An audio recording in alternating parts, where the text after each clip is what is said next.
अस्सलामुअलैकुम, this is Rida Bashir. I welcome you all to learners academy. आज का हमारा जो टॉपिक है वो है concept of psychological assessment in clinical psychology.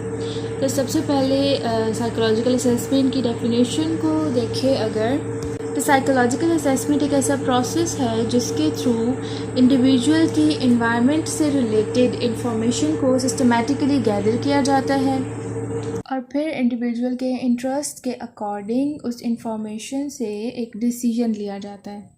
Assessment process में 5 स्टेप्स इन्वॉल्व हैं।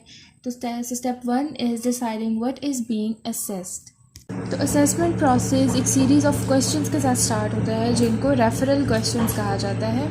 इसके अलावा क्लाइंट की जो असेसमेंट की जाती है वो डिफरेंट लेवल्स पे की जाती है, जिसमें आ जाते हैं biological processes, cognitions, emotions and behaviours.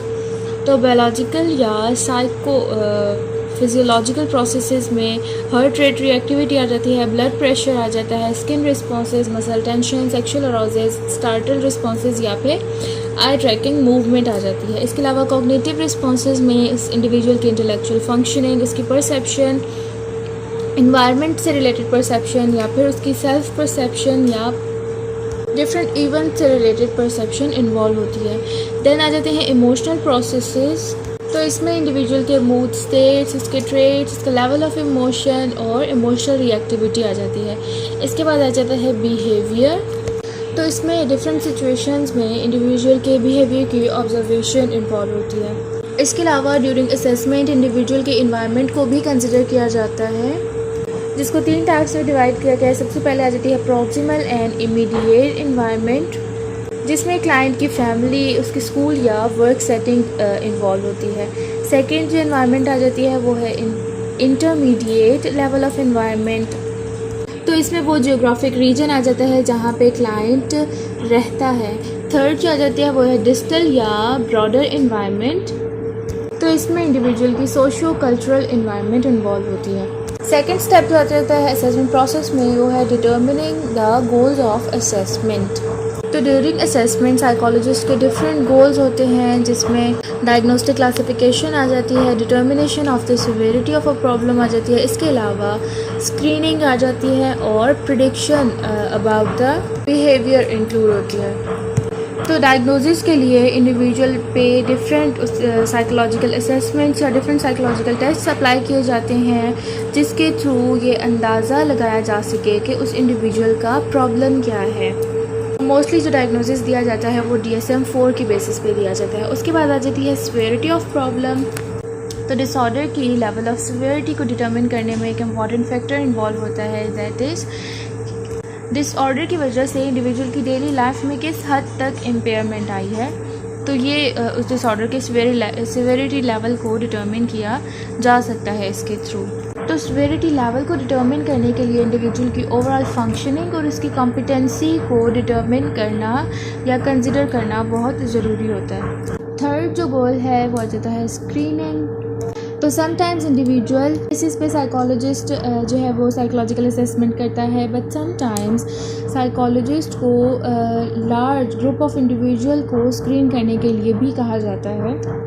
For example अगर साइकोलॉजिस्ट ने डिप्रेशन स्क्रीनिंग करनी है तो साइकोलॉजिस्ट तमाम इंडिविजुअल्स पे डिप्रेशन टेस्ट अप्लाई करेगा और जिन इंडिविजुअल का स्कोर कट ऑफ स्कोर से कम आएगा फिर उनको डायग्नोस्टिक इंटरव्यू के लिए कांटेक्ट किया जाएगा। नेक्स्ट जो गोल आ जाता है वो है प्रिडिक्शन। तो साइकोलॉजिस्ट इंडिविजुअल के बिहेवियर से रिलेटेड प्रिडिक्शंस भी देते हैं। फॉर एग्ज़ाम्पल कि ये कोई भी इंडिविजुअल फ्यूचर में किस तरह से बिहेव करेगा, और साइकोलॉजिस्ट मोस्टली उन प्रॉब्लम से रिलेटेड ज़्यादा इफ़ेक्टिव प्रिडिक्शंस प्रोवाइड कर सकते हैं जो कि पॉपुलेशन में ज़्यादा अक्कर करते हों। Third step of assessment process is selecting standards for making decisions. तो जब साइकोलॉजिस्ट इंडिविजुअल्स की इंफॉर्मेशन गैदर कर लेते हैं या कलेक्ट कर लेते हैं तो उसके बाद साइकोलॉजिस्ट को इस बात की भी नो-हाउ होनी चाहिए कि किस तरह से इस इंफॉर्मेशन को यूज़ करके डिसीजंस बनानी है। तो इसके लिए डिफरेंट स्टैंडर्ड सेट किए जाते हैं जिसके थ्रू ये डिटर्मिन किया जा सके कि क्या प्रॉब्लम एग्जिस्ट कर भी रही है या नहीं, उस प्रॉब्लम का सिवियरिटी लेवल क्या है। इसके अलावा अगर ओवर टाइम इंडिविजुअल के बिहेवियर में कोई इम्प्रूवमेंट आया है तो उस इम्प्रूवमेंट को भी इसी स्टैंडर्ड के थ्रू डिटर्मिन किया जाता है।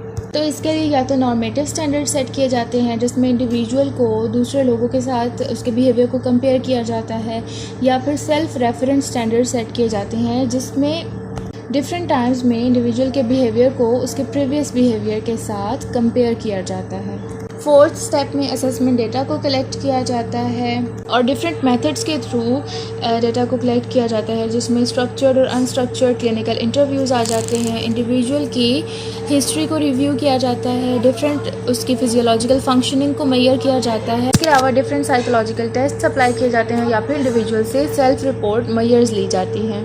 Then come step 5 that is making decisions.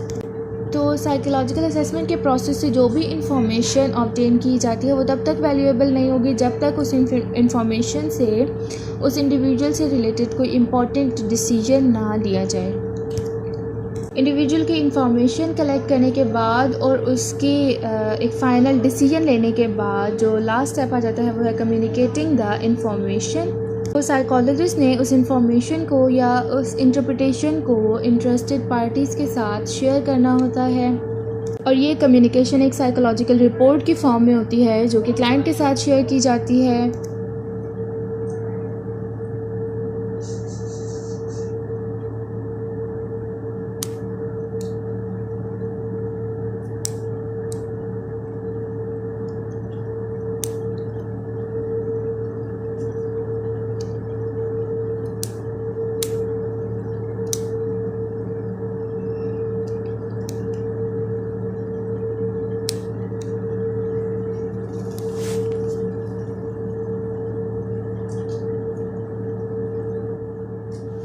अस्सलाम वालेकुम।